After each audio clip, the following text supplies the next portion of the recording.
conversar com o Guilherme, que ele reservou um espaço para a gente. Não sei se todo mundo conhece, mas o Guilherme Bentimol, ele é CEO e fundador da XP Investimentos, e é uma honra, né, em nome da Diagrama, agradecer a presença do Guilherme aqui com a gente.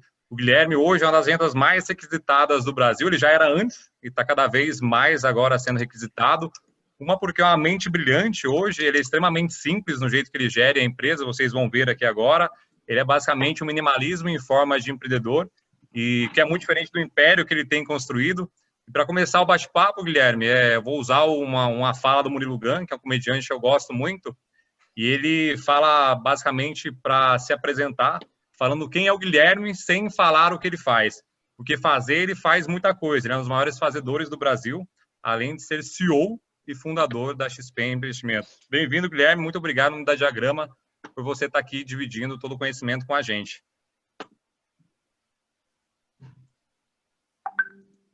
Guilherme? Oi. Entrou som, desculpa. Eu estava no muto aqui. Bom, Sim. A honra é toda minha. Sou fã de vocês, se encontrem sempre comigo. Espero ajudá-los hoje no bate-papo. Mas você pediu que eu falasse sobre mim sem falar de mim, é isso? Sem contar o que eu faço. Falar quem você é sem falar o que você faz. Murilo Gun usa muito essa frase, é muito legal, porque fazer a gente sabe o que você faz já, né? Porra, se você é um dos maiores fazedores do Brasil. Bom, eu diria que eu sou uma pessoa muito competitiva, muito obstinada, sou uma pessoa que tenta aprender rápido as coisas, tento ser sempre muito humilde em tudo que eu faço, porque com isso você fica sempre muito aberto, né? A postura de você ser um bambu, ao invés de ser um capim, nunca me agradou, então eu sempre consigo mudar rápido a minha opinião, consigo me adaptar bem aos cenários, aos ambientes, e no fundo, eu acho que é isso que faz a diferença, né? Eu aprendi a trabalhar em equipe desde muito cedo, né? Aprendi a dividir meu sonho com outras pessoas, e no final, quando você vai juntando um time de pessoas que têm as mesmas crenças que você, que são competitivos, obstinados, aprendem rápido, são humildes, você forma um time muito homogêneo, e com o time certo você consegue literalmente ir para a lua, né? Então, assim, na proporção, a gente construiu um projeto que parecia impossível no início, mas como coisas impossíveis não existem, né? Aqui estamos. Que demais, né? Nada na história da XP, isso a gente acompanha de perto. Nunca aquela frase, sem saber que era impossível, ele foi lá e fez. Eu acho que é basicamente que você construiu, né? E foi, como você fala, foi aos poucos, mas dando um passo de cada vez. Porra, parabéns e obrigado de novo pela honra de ter aqui com a gente. E já aproveitar e emendar nesse papo que nos levou até aqui também, você tem falado muito nas lives que basicamente foi uma sorte, entre aspas, a XP ter um dos primeiros casos de corona no Brasil. Eu queria que você contasse para todo mundo como está sendo essa experiência para você. Hoje a gente estava conversando nos bastidores, você falou que já deu uma volta no mundo todo sem sair de casa, e essa pivotagem rápida que obrigou a XP a tomar esse rumo. Como é que está sendo para você e como é que foi essa pivotagem geral para a XP? A gente acabou tendo a sorte, literalmente mesmo, de ter o segundo caso no Brasil. Então, foi na quarta-feira de cinza, a gente tinha um executivo nosso que estava na Itália. A gente havia soltado um comunicado de que pessoas que estavam em países de riscos não deveriam trabalhar por no mínimo 2 semanas. Ele acabou não vendo o comunicado, ele foi trabalhar, ficou 2 horas na empresa, e aí quando você sente a coisa chegar perto de você, e você viu o quão assustadas as pessoas ficam, a gente teve que agir, né? Então, a gente teve que montar um plano muito rápido, e no final da primeira semana a gente conseguiu botar 90% das pessoas em casa, né? O que não era trivial, né? São 3 mil funcionários da empresa, então botar 2.700 pessoas em casa com terminais super complexos, com linhas de VPN e etc., não era algo tão simples assim. Foi uma batalha, foi uma guerra, porque o time de infraestrutura e segurança de informação trabalhou 7 dias virado quase. E aí, aos pouquinhos, a gente foi incrementando essa média, né? Onde umas 2, 3 semanas depois a gente chegou a estar com 98% da empresa em casa. Então, hoje tem mais ou menos umas 50 pessoas que ainda não conseguiram sair da empresa, e e dificilmente vão conseguir porque são tarefas muito específicas, né? Uhum. Assim, obviamente que de bate-pronto é um baque, né? Porque você está acostumado a trabalhar com com a equipe muito próxima, mas a cultura da empresa é muito ágil, é muito moldável, a gente se adapta muito rápido às coisas, né? E não tem como você ficar querendo encontrar o culpado, né? Você tem que se adaptar rápido, né? Não tem muito o que Exato. fazer. E se eu diria que quase um mês e 10 dias depois do ocorrido, eu diria que a empresa está melhor do que ela estava antes, né? A gente não só consegue ter uma economia do ponto de vista de espaço físico, né, que já está evidente, a gente tem entre Brasil e mundo são quase 25 mil metros quadrados, né, de escritórios, né? Hoje uma cadeira na empresa custa mais ou menos de 6 a 7 mil reais por mês de custo fixo, isso, tá? Sem salário, sem nada. Então, Pesado. a gente consegue imaginar que nos próximos meses, né, talvez sendo um pouco mais conservador, no próximo ano, a gente consiga imaginar que talvez as pessoas consigam ficar na média de 1 ou 2 dias em casa por semana. Isso aí já conseguiria nos levar a ter uma economia de 20 a 40% do espaço físico, né? Só que o bacana é que você consegue ter economia do espaço físico tendo mais eficiência, né? É o que eu comentei antes com vocês, né? Hoje eu cheguei a fazer uma reunião no Nordeste, outra no Centro-Oeste, outra no Sul. Cheguei a dar um pulinho em Boston e estou com vocês agora. Isso tudo sem entrar em avião, sem entrar em Uber. Então, a vida no caso nosso, ficou mais fácil, né? Assim, a gente consegue acessar os clientes de forma mais precisa, tudo começa na hora, é mais organizado.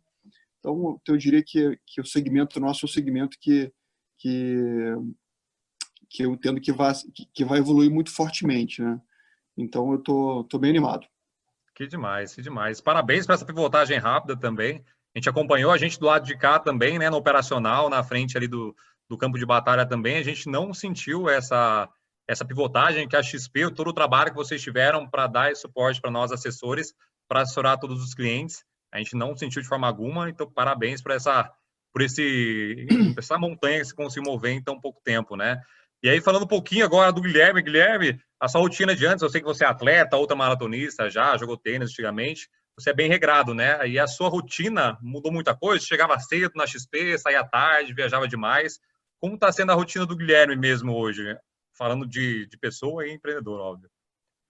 Olha, eu acho que na empresa quem está mais gostando de tudo sou eu, tá? Eu tô adorando. Eu falei que se a média são 2 dias em casa, eu vou ficar 3, né?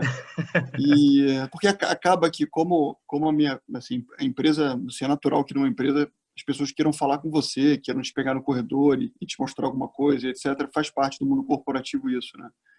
Mas acabava que eu tinha muito tempo que não era otimizado, né? Que eram essa perda natural de foco, né? Sempre entrava um cliente na sala e etc. Não que não sejam coisas que não sejam importantes, né? Mas quando você consegue se organizar melhor, você consegue ter conversas muito mais produtivas e coisas que são menos importantes acabam nem acontecendo, né? Então, eu diria que a minha rotina está mais fácil. Eu tinha uma rotina bem intensa de viagens. Eu chegava no escritório mais ou menos umas 8h30 da manhã, saía umas 7h30, 8 horas da noite, e com muitas viagens. Então, assim, nesse aspecto, a vida ficou mais fácil e ficou mais organizada. Eu sempre tive uma vida simples, né? Assim, quando você decide ser empreendedor, você escolhe um estilo de vida, né? Você não pode querer fazer tudo ao mesmo tempo. Eu sou casado, eu tenho 3 filhas maravilhosas, então, assim, sou um pai super presente. E a minha vida começa às 6 da manhã, onde eu faço exercícios por todos os dias. Então, de 6 às 7 da manhã é ou correndo, ou pedalando, ou nadando, ou malhando. E, assim, é difícil eu não jantar em casa. Então, mesmo que eu estou viajando, eu tento voltar e a gente janta sempre em casa, em família. Assim, eu sou uma pessoa super caseira e eu acredito que se você conseguir ser organizado e ter disciplina, você consegue fazer tudo na tua vida, né? Você tem que, aos pouquinhos, ao longo do tempo, aprender a delegar. Acima de tudo, você ter certeza que você montou o time certo, né? Afinal de contas, quando você monta o time correto, você sabe que você tem pessoas em cada posição que fariam melhor do que você, né? E com isso você consegue ficar mais tranquilo no sentido de ganhar escala no processo, né? Então, a minha vida é mais ou menos essa. Assim, é uma vida simples, assim, não tem... Sim. Assim, o que eu curto mesmo é minha família e fazer a empresa crescer, fazer a nossa causa ficar cada vez mais forte. Então, Mas tem percebido cada vez mais esse movimento. Também a gente vai falar um pouquinho sobre essa causa maior que a XP, e a gente também me coloco junto, né? A gente está alcançando e buscando para o Brasil. E nesse sentido de pivotagem e tudo mais, ainda falando um pouquinho de mudanças, tinha o Guilherme de antes, né? E é uma pergunta que sempre te fazem também, né? E o Guilherme depois, do Guilherme influenciador, que tem um selinho lá no LinkedIn, e que é esse cara admirado hoje por boa parte do Brasil todo, e que todo mundo basicamente enxerga em você de fato um cara que consegue chegar lá em cima, olhando a família, sendo saudável, sendo um ótimo exemplo. Eu acho que, acima de tudo, você é um bom exemplo para todo mundo, né? Você é um cara que é atleta, é muito bem sucedido, é muito família e é extremamente simples, né? Então, eu queria... Como aconteceu esse movimento todo? Teve um clique ou te empurraram para isso? Guilherme, vai para frente das câmeras, porque a XP precisa ter um rosto. Enfim, eu sei que é uma pergunta recorrente, mas é sempre legal mostrar para todo mundo que dá para fazer essa pivotagem rápida e conseguir ser esse bom exemplo como você é para todo mundo aí. assim, eu acho que no final, ser simples ou ser humilde, ou ser acessível, assim, na minha opinião, é uma questão de inteligência, né? Pô, quando você vira uma pessoa arrogante, acho que ninguém quer conversar, ninguém quer trocar com uma pessoa arrogante. Então como eu comecei empreendendo do zero, e eu até acho que eu nunca fui uma pessoa arrogante, mas você vai entendendo, né? Você vai entendendo que as pessoas querem estar próximas de pessoas que elas consigam se sentir normais, que elas consigam trocar em alto nível, e que tem momentos que eu estou certo, né? Pô, tem momentos que eu estou errado, e com isso Uhum. você começa a ver na tua frente alguém que tem bom senso e que, e que sabe mudar de opinião, e sabe trocar, sabe conversar, e etc. Então, o que eu digo sempre na empresa são 3 funcionários, são 3.000 votos, né? Todo mundo vota um. É, manda mais, manda mais quem convence melhor. Então, é assim que a coisa funciona. Então, isso faz as pessoas ficarem muito felizes, muito animadas, porque elas sabem que elas, se tiverem bom senso, elas vão ser escutadas, né? E tem muitas vezes que eu estou errado mesmo. Então, assim, eu estimulo essa troca e, de novo, né, essa postura não pode vir acompanhada com arrogância, né? Se eu for um cara arrogante Uhum. que decido tudo, que manda em todo mundo, ninguém vai querer trocar comigo e depois de um tempo ninguém vai querer me dar opinião. E no final, quem fica burro sou eu, né? Sim. Bom, sobre colocar rosto na empresa, assim, a gente está no mercado financeiro. No mercado financeiro é um segmento que não tem rosto, né? A gente pensa nos grandes bancos, a concentração bancária no Brasil é brutal, né? São mais de 90% dos investimentos no Brasil dentro dos bancos, né? E entrou um mosquito aqui, desculpa. Imagina. É. E aí, assim, a gente sempre entendeu que construir um serviço que pudesse mostrar que nós éramos pessoas normais e que a gente de fato queria ajudar o público a investir melhor e que aqui dentro não vai ter tarifa escondida, não vai ter uma assessoria que não seja focada no interesse do cliente e etc. A gente foi vendo que isso foi dando certo, mostrando a cara, né? Assim, desde lá de trás, quando a empresa começou, eu fui entendendo que a melhor maneira de crescer não era convencer a pessoa a vir aprender, a vir investir com a gente, e sim aprender, né? E a consequência Uhum. de você trazer um cliente era você ensinar bem ensinado. E isso é uma coisa muito pessoal, né? Você tem que dar as caras, você tem que mostrar coerência. Então, quando a gente teve a chance de contar mais a nossa história, mostrar que nós éramos uma empresa de pessoas do bem, que queria fazer o bem, e eu sempre uso a metáfora do carro, né? Se você enguiça o teu carro na estrada e começa a pedir ajuda, dificilmente alguém vai te ajudar, né? Mas se você começar a empurrar o teu carro na estrada, muita gente vai te acompanhar e vai começar a te ajudar de forma espontânea. Então, nossa história é um pouco essa, é a história de quem está empurrando o carro, de quem está fazendo a coisa certa. E quando você faz isso, os clientes te ajudam,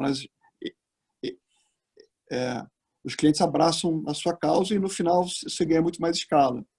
Então, é um pouco assim que a coisa funcionou e por isso que a gente foi botando o cara na empresa. Mas eu confesso que eu sou uma pessoa super tímida. Então, assim, eu não sou, assim, eu não, assim, eu nunca imaginei que eu ia ser um influenciador, que eu ia ter LinkedIn, que eu ia ter Instagram. Isso essencialmente não combina comigo. Mas eu confesso que hoje em dia eu me divirto um pouco, tá? É uma coisa que virou já quase um hobby. E assim é bacana você saber que você pode inspirar outras pessoas a fazerem a construírem suas histórias impossíveis, né? Porque, afinal de contas, né? Você imaginar que a gente começou a empresa, que eu comecei a empresa com R$ 10.000 no bolso e que ano passado eu abri capital na Nasdaq, né? E sempre fazendo a coisa correta, isso é bacana. Então é possível que você que é um jovem ou que é uma pessoa mais velha, que quer empreender e que tem um sonho talvez mais maluco do que o nosso, você pode fazer, né? A gente não é nada demais, a gente só é obstinado, né? A gente só é obstinado, a gente só aprende rápido. Então, assim, inspirar a população como um todo é uma coisa bacana. Ah, né, eu imagino mesmo, eu acho que isso você descobriu e tem feito muito bem, né? Então é por isso que você virou influenciador em toda a rede social que você vai agora, você consegue ter essa influência, né? E contaminar positivamente todo mundo e ver que é possível, porque do jeito que você fala, e eu sei que são inúmeros desafios, né? Mas do jeito que você fala parece extremamente simples, porque você vai dando um passo de cada vez e como você sempre fala, vai construindo um avião durante o voo, né? E a XP basicamente começa a errar muito rápido. Você sempre fala disso também, vocês erraram bastante, mas agora nessa crise parece que todo mundo acertou bem, né? Que a XP cresceu 18% a base de clientes. E eu queria também deu um probleminha aqui, a gente tinha contratado 1.000 pessoas, deu 100 pessoas, mas tem um grupo de empreendedores que eu participo, chamado Nexus. Então somos 100 empreendedores, a gente se ajuda mutuamente. Queria que você falasse um pouquinho também, e aí, tendo essa analogia do empurrando o carro, como a XP fez para crescer 18% nessa crise? Você acha que foi o segmento ou foi alguma coisa que a XP fez de revolucionária nesse meio tempo que teve esse crescimento tão grande nesse período? Bom, assim, a gente vinha crescendo a taxas expressivas, né? A gente está num segmento que é bem atraente. Afinal de contas, a concentração é muito grande, né? Eu comentei um pouco sobre isso. São 50 milhões de brasileiros que têm algum tipo de investimento e a gente só tem 2 milhões de clientes. E, basicamente, os outros clientes todos eles pagam taxas elevadas, têm serviços ruins, investem basicamente na poupança no CDI. Então, tem uma abundância muito grande, né? E, assim, o que a gente fez, assim que começou a crise, é, aliás, até antes, né? Porque a gente já vinha fazendo isso antes, né? A gente acabou tendo a crise apenas nos últimos dias de março. Mas a gente vinha se aproximando cada vez mais dos clientes, né? Acima de tudo, depois da crise, né? Eu aprendi isso em 2008. Toda vez que você tem alguma crise no mercado financeiro, é normal que os assessores de investimento da concorrência, e acima de tudo dos bancos, eles fiquem muito mais distantes dos clientes. Né? Por quê? Porque é normal que todo mundo só queira trazer notícia boa, né? Você não quer trazer notícia ruim. Você não quer contar que, eventualmente, aquela ação que você comprou com visão de longo prazo, no curto prazo caiu ali 30%, 40%. Né? É sempre um desafio contar notícia ruim. Mas, se você quer construir uma empresa de confiança e de relação de longo prazo, é importante que você aprenda a fazer isso bem feito.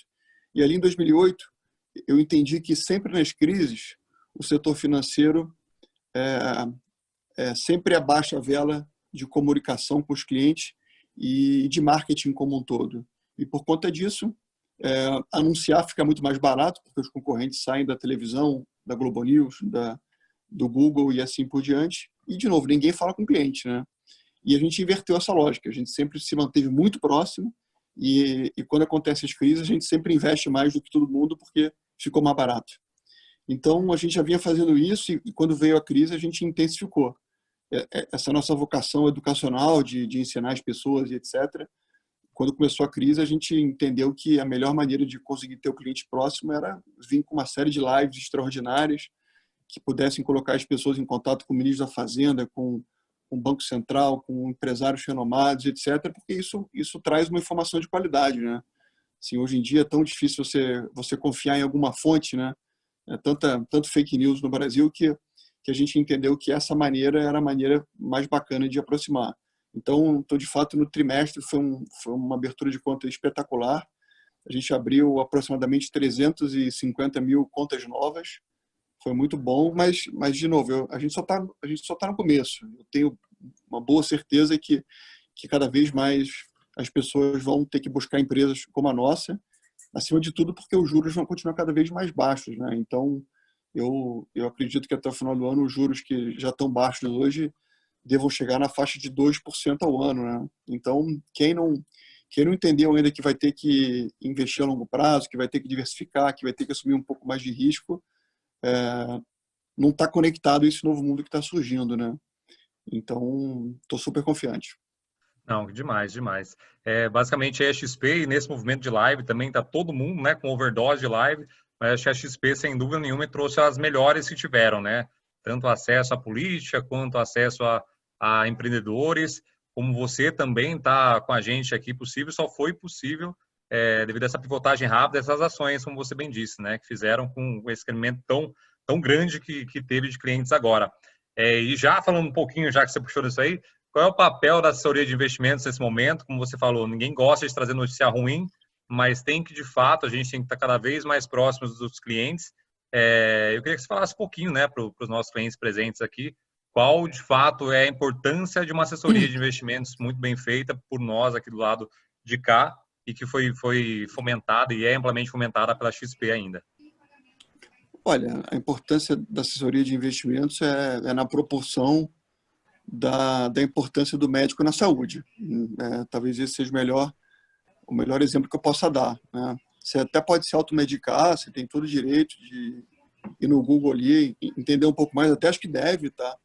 Mas o médico só faz isso da vida, ele é especializado, ele é treinado, ele tem, enfim, ele fez N cursos e etc, e ele está ali com a intenção de construir uma relação com você de longo prazo, né? Eu não sei vocês, mas na minha família, os médicos que acompanham minhas filhas, etc., acompanham desde sempre, né? Então, o médico é uma relação de confiança, né? Quanto mais ele conhece a tua vida, quanto mais ele te conhece, mais ele consegue te ajudar. Então, assim, no Brasil, não era necessário ter essa figura até pouco tempo. Aliás, até era, mas era menos necessário, porque o Brasil sempre foi um país muito diferente, porque os juros sempre foram muito altos.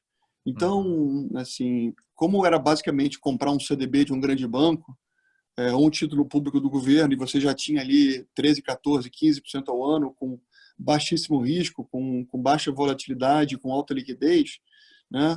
Se o banco te cobrasse muito caro, te cobrasse lá 3% ao ano, né, com juros de 14, 15, sobrava 12 ainda, né? Então tava bom, né? Assim, obviamente que se você investisse com assessor, ele ia conseguir algo muito melhor. Mas ainda assim era algo que era muito bom. Então, assim, cada vez mais com juros menores, se torna fundamental essa figura, porque essa figura é a figura que vai, de fato, te ajudar a conhecer melhor o seu perfil, te ajudar a comprar os produtos que melhor se encaixam com você, te ajudar a administrar risco, a montar uma carteira competente e, de fato, construir uma relação de longo prazo. Então, assim, essa profissão que aqui no Brasil é super recente, são mais ou menos 9 mil pessoas. Se a gente comparar com os Estados Unidos, são 500 mil pessoas, Europa e Ásia, mais de 1 milhão de pessoas. Então, é uma profissão que vai crescer muito nos próximos anos, acima de tudo porque os juros baixos levam nessa direção, né? Então, é um pouco Sim, isso. sim. Não, mas é basicamente isso mesmo. A gente também acha, sempre fala sobre esse papel da assessoria de investimentos, por isso que, graças a Deus, a gente consegue ter uma relevância bastante grande na rede, com grandes clientes, grandes empresários, né? Porque eles veem, de fato, valor, né? Principalmente nesses momentos que o banco, né, nesse momento, está cada vez mais distante, e não por uma imposição, porque é difícil mesmo, né? O cara lida com milhões de coisas e tem ainda que dar assessoria de investimento para o cliente. Então, a gente, do lado de cá, também, cada vez mais próximo dos clientes, a gente também acredita que esse mercado cada vez maior, estamos contratando, hein, para o plano do trilhão. E A aí eu gente também também, a sei, gente está. basicamente, aí que você também é extremamente otimista com o Brasil, né? Você já bem disse, não só agora, mas como outras vezes. Eu queria saber se você enxerga agora uma próxima revolução no mercado de investimentos. Alguma coisa que vai despontar, algum tipo de produto revolucionário, ou você basicamente você acha que vai continuar do mesmo jeito que basicamente foi sempre, só que com pequenos incrementos, ou de repente não para reuniões presenciais, mas reuniões via Zoom, alguma coisa que pode revolucionar o mercado financeiro para os próximos anos até. Olha, assim, falando como da parte de investimentos, o que eu acho que vai mudar, aliás, eu tenho certeza que vai mudar bastante nos próximos anos, é que os juros que a gente viu no passado não vão ser os juros do futuro, né? Não só por causa de coronavírus, etc., mas porque assim, o Brasil ele entendeu a importância de você administrar bem as contas públicas. E isso naturalmente faz com que os juros necessários para que você financie a dívida fiquem muito menores, né? E somado a isso, tem uma explosão de empreendedorismo no mundo, alinhado à tecnologia, que faz com que a competição entre empreendedores fique muito alta, né? E no final, a competição gera deflação de produtos e serviços. Deflação, de novo, é juros baixos, muita liquidez, né? Então, sem dúvida nenhuma, o mix dos clientes vai mudar fortemente nos próximos anos. Falando como Brasil, assim, do ponto de vista macro, eu diria que o que vai mudar muito é que quando você tinha os juros de 13% ao ano, era muito difícil você empreender, né? Quem é um maluco, no bom sentido, que vai querer tomar risco de abrir um negócio, etc., se você pode deixar o teu dinheiro lá parado na conta do banco e ganhar 13% ao ano, né? Muitas vezes isento se você comprar uma LCI da vida. Então, isso acaba inibindo, né? Então, por isso que nos últimos anos todos, quem puxou o crescimento do Brasil não foi o privado, foi o público, né? Era o governo ali investindo, né, montando estradas, e com bancos públicos e com empresas públicas, etc. E no final, o governo ele não consegue ser competente nisso a longo prazo. E quando você baixa os juros, naturalmente, quem passa a estar à frente da economia não é mais o público, é o privado, somos nós, né?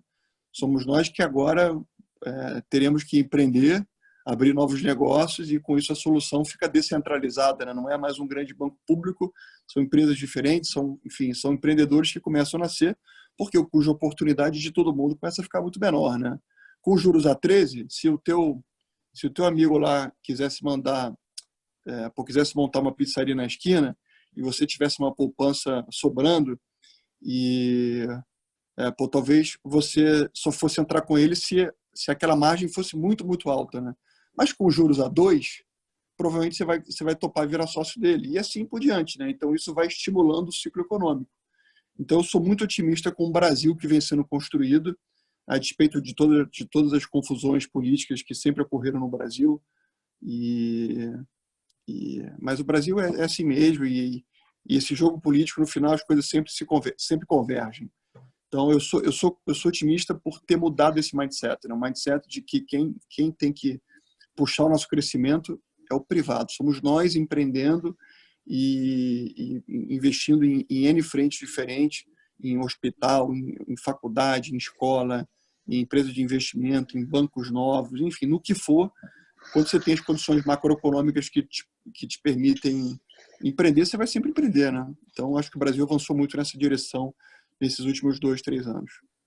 Não, demais, demais. Eu também acho que é isso que vai movimentar o país, o que já está provado, na verdade, né, Guilherme, nos últimos anos, a evolução que teve o privado em todo que é tipo de esfera, e pensando também nesse sentido de esfera, setor público, que basicamente ali deixa muitos buracos, o setor privado já vem fazendo várias iniciativas para poder entrar nesses buraquinhos que deixam, como se fossem umas carizinhas no dente do Brasil. E a XP também está encabeçando, e eu vejo você, né, e a XP também caminhando bastante para esse sentido de filantropia, basicamente aí Warren Buffett, que doou bilhões, bilhões, bilhões, Bill Gates fazendo a carta da pobreza, e a XP também está caminhando para isso, né? Queria falar um pouquinho sobre a campanha que a XP está fazendo, que você podia contar para todo mundo, e como você se vê daqui a uns anos, se Deus quiser, doando boa parte da sua fortuna para o povo aí. Como que você se vê nesse sentido também, Guilherme? Tendo um seriado Netflix explicando sobre isso também? Olha, eu sempre acreditei no capitalismo consciente, né? É importante você, como empresário, que você tenha um propósito na tua vida.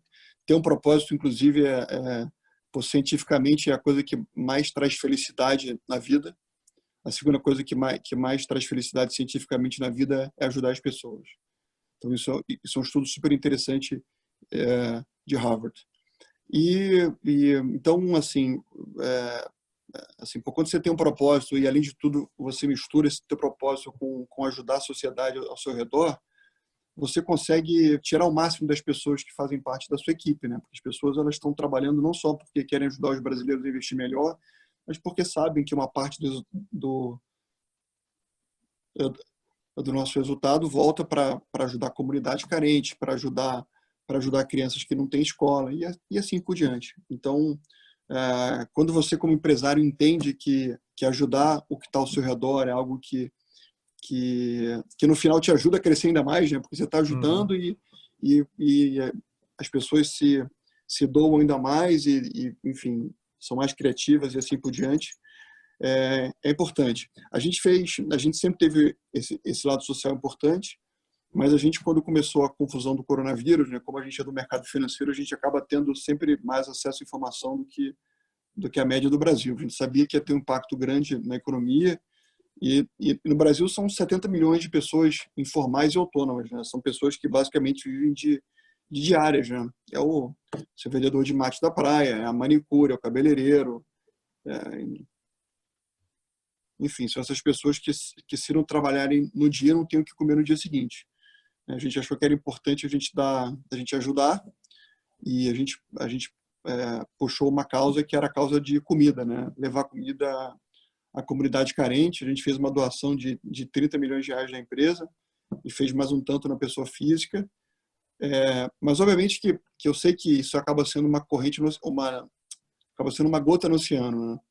O que a gente quis fazer mesmo foi muito mais inspirar as pessoas a fazerem coisas similares, né? Assim, o Brasil sempre foi um país que doou sempre muito pouco, um país sempre muito afetuoso, mas muito pouco solidário na prática mesmo, né? E a gente sempre quis encontrar o culpado, né? O culpado de tudo, no final, é o governo que não faz as coisas e tal. E, né, como eu comentei anteriormente, a gente gosta de sempre se colocar como culpado, porque isso faz a gente agir e encontrar soluções, né? Então, a gente quis mostrar que a gente estava agindo e, assim, obviamente, que com o dinheiro que a gente doou, a gente não vai fazer nenhum milagre no Brasil, mas a gente, sem dúvida nenhuma, estimulou outros empresários e outras pessoas a fazerem coisas similares. E assim, o Brasil é um país complexo, são 26 estados, são 5.700 municípios, o Brasil tem sei lá quantos Brasis dentro.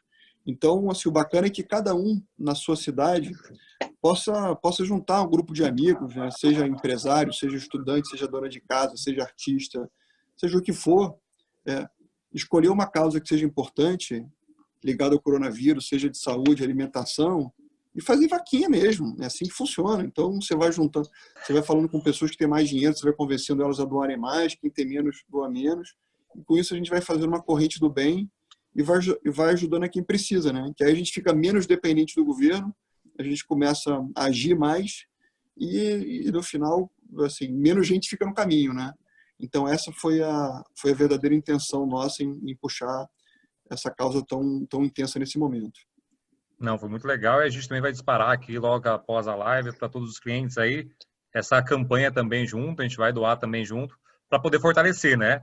E para finalizar tudo aqui, bicho, você que está dando a sua hora, tem bastante pergunta ali no chat, mas eu vou abrir espaço ali para o Felipe Godoy, que é um dos nossos sócios, para fazer uma pergunta para você e depois mais duas perguntas, aí eu acho que vai dar o seu tempo já. Felipe?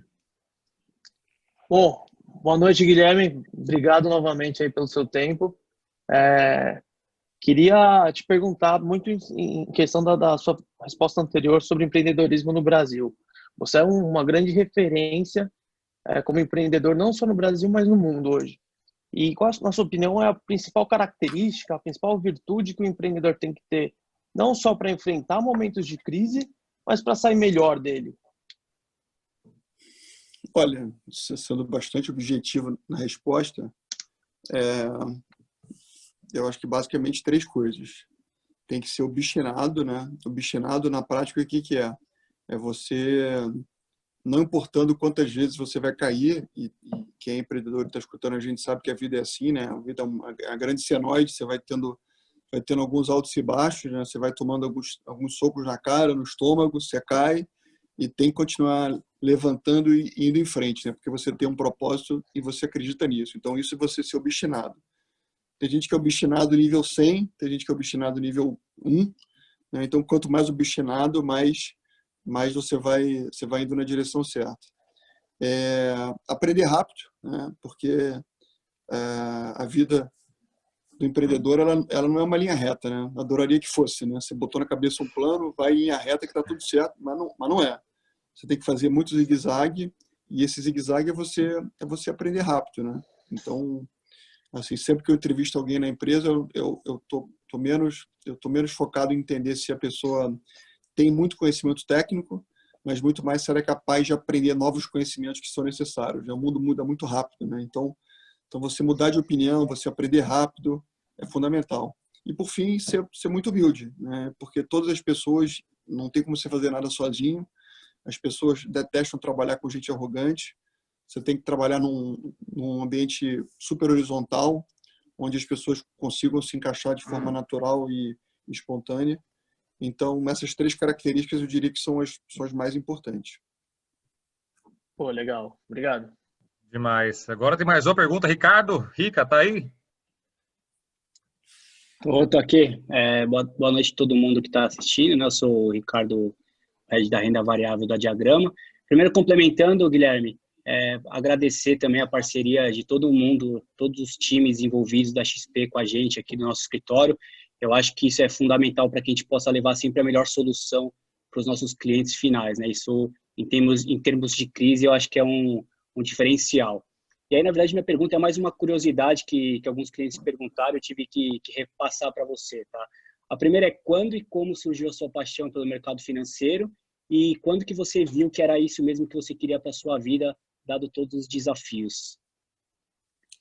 Olha, a paixão pelo mercado financeiro começou um pouco antes da faculdade, né? Assim, na minha adolescência eu queria ser tenista e logo depois eu não estava indo tão bem no colégio, meu pai foi tirando as minhas aulas de tênis e meu pai é médico, né? A família Benchimol são todos médicos, na verdade. E aí, naturalmente, eu tive acabei achando que eu tinha vocação na medicina e aí, talvez por sorte ou por azar, sei lá, eu acabei vendo uma cirurgia que meu pai fez cardíaca que o paciente teve uma alergia ao catéter e a pessoa acabou falecendo na minha frente. Eu tinha 15 anos de idade. Então ali eu disse, olha, não quero ser médico mais.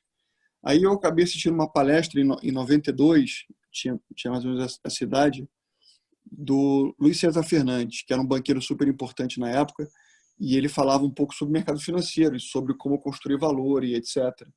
E eu achei aquilo super interessante, né? Aprender a trabalhar com dinheiro, aprender a potencializar o seu dinheiro. E foi assim que eu escolhi economia na faculdade e acabei trilhando essa jornada. Mas eu só tive certeza mesmo que era o que eu queria, né? Como todo mundo, né? Você só tem certeza se é aquilo mesmo quando começa a dar certo, né? Então quando você é jovem lá, você escolhe aquilo que você acha que é mais razoável, mas quando você sente que está dando certo é que você se identifica de verdade mesmo e tem certeza que fez a escolha correta. Então eu só percebi que estava dando certo mesmo quando eu comecei a empresa, né? Até eu começar a empresa, né? Eu não tenho vergonha de dizer que eu tive algumas histórias de fracasso, né? E é importante você fracassar jovem demais, né? Porque você aprende, né? Você aprende e no final eu acabei começando a XP porque eu queria ter controle sobre a minha vida, né? Eu acabei começando a empresa porque eu havia sido demitido da corretora que eu trabalhava anteriormente, né? Era um momento que era bem delicado no Brasil, era 2001, então tinha muita incerteza no país e a corretora que eu trabalhava teve que cortar despesas e acabaram cortando a minha área, eu fui mandado embora. Então, por conta disso, eu acabei optando em empreender, né? Eu falei comigo mesmo, olha, eu até topo quebrar, mas eu não quero sentir essa dor novamente. E assim começou a XP, no peito e na coragem. Legal. Obrigado aí Demais, pela... demais. Vai lá, Daniel. Demais, não. Obrigado pela resposta. E mais última pergunta aqui do Flip Saito, e depois a gente vai falar mais um pouquinho só para finalizar. Tá quase dando sua hora, Benchimol. Vai, Saito. Boa noite aí para todo mundo. Boa noite, Guilherme. Obrigado mais uma vez aí pelo seu tempo de falar exclusivamente aí com nossos investidores. Sou head dos assessores aí do escritório. E a minha pergunta, basicamente, é no contexto da transformação. Então, a gente tem visto que toda essa crise tem acelerado algumas transformações que já estavam em processo, né? Então, especialmente no setor de tecnologia. E já há alguns anos que você sempre diz que a XP, mais do que uma instituição financeira, é uma empresa de tecnologia, né? Além de ter um modelo disruptivo no Brasil, de ter uma taxa de crescimento cada vez maior. E aí eu queria saber de você, diante de tudo que está acontecendo, como que você vê a XP nesse contexto e o quanto você acredita que o nosso mercado deve acelerar essa transformação por causa da crise? Olha, falando de forma macro novamente, né, eu diria que eu sou muito mais cético em relação ao mercado como um todo. Então, eu vejo muito especialista, muito pensador aí falando que o mercado vai mudar completamente, que as pessoas que é um ponto-chave na economia e que todo mundo vai mudar aquilo que fazia antes, não vai voltar a fazer. Eu acho que não vai ser nada disso. Eu acho que obviamente que algumas coisas vão demorar até voltar, como cinema, teatro, né? Você assistir um jogo de futebol no estádio, etc.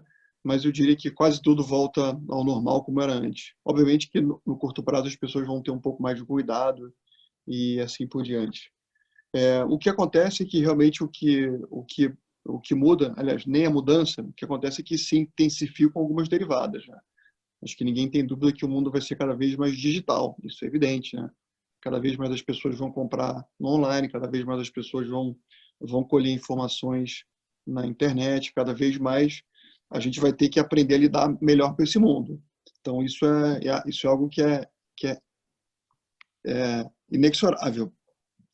No caso nosso, o que muda é muito as questões operacionais, onde talvez o cliente estivesse acostumado a consultar o nosso assessor para checar o saldo da conta, para olhar uma informação específica e etc., ele vai cada vez mais se sentir bem acolhido no mundo digital. Obviamente que o trabalho de assessoria físico, né, que é o contato humano, ele vai ser muito mais na construção da carteira, na administração do risco, no entendimento do produto. Então, com isso, os processos, tudo que é comoditizado, você ganha escala no mundo online, tudo que é tailor-made, tudo que é alfaiataria, você continua no formato convencional. Até porque não tem como ser diferente, né? Assim, cada cliente ele tem a necessidade, cada cliente tem uma dúvida, tem um jeito de interagir.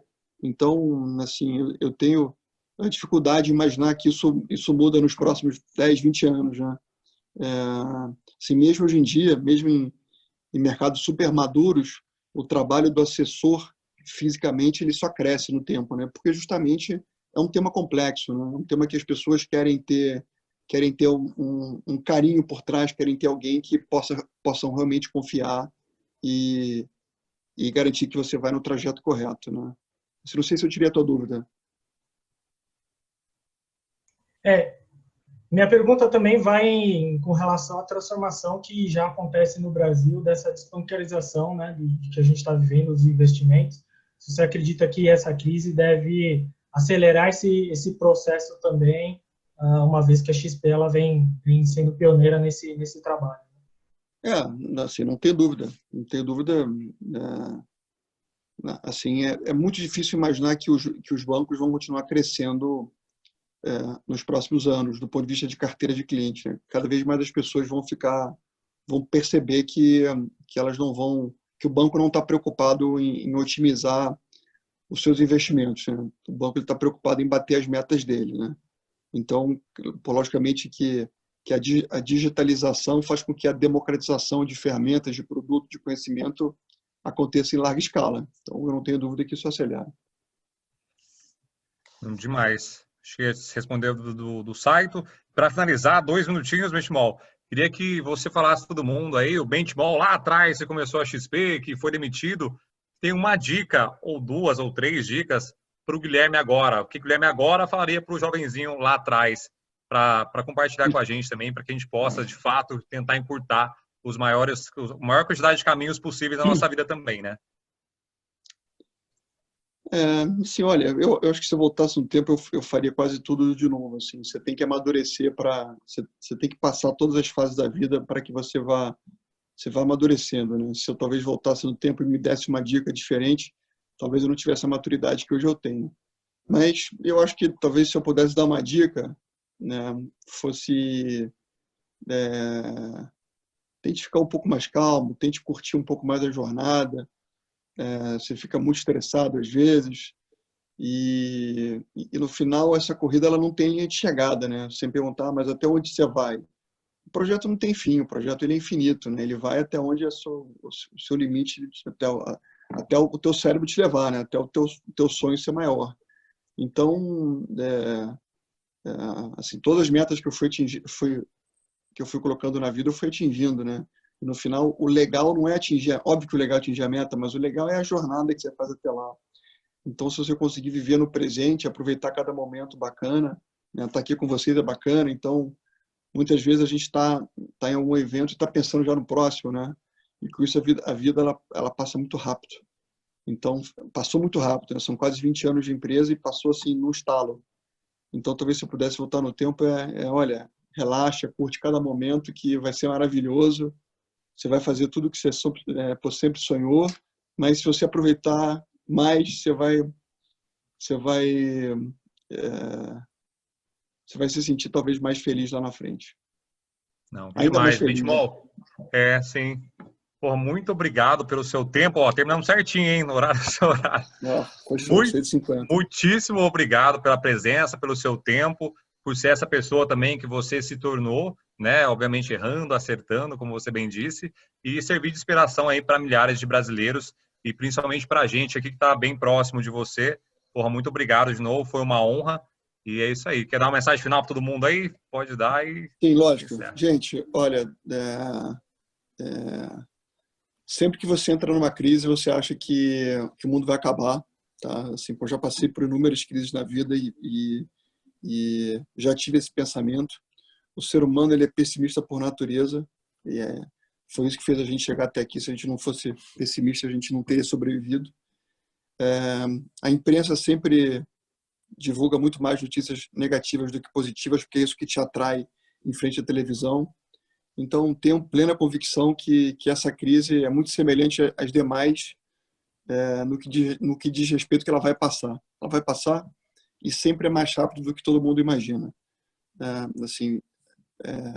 Vivam um dia de cada vez, façam sempre as coisas corretas, sempre ajam com muita lógica e com muito bom senso. Sempre que você tiver bom senso, fizer conta na ponta do lápis, você sempre sabe o que é óbvio ser feito. E de preferência, assim, tente adotar um brasileiro que nesse momento, mais do que nunca, é importante que a gente seja solidário e a gente ajude o nosso país a passar pela crise sem deixar ninguém ficar no caminho. Então agradeço a todos vocês e a gente se encontra novamente em breve. Fechado, Benchimol. Muito obrigado a todo mundo. Obrigado, Guilherme. Junto. Obrigado, gente. Um abraço a todos. Aí. Obrigado, Guilherme. Abraço. Valeu, tchau. Obrigado. Tchau, gente. Obrigado, pessoal. Obrigada. Gratidão.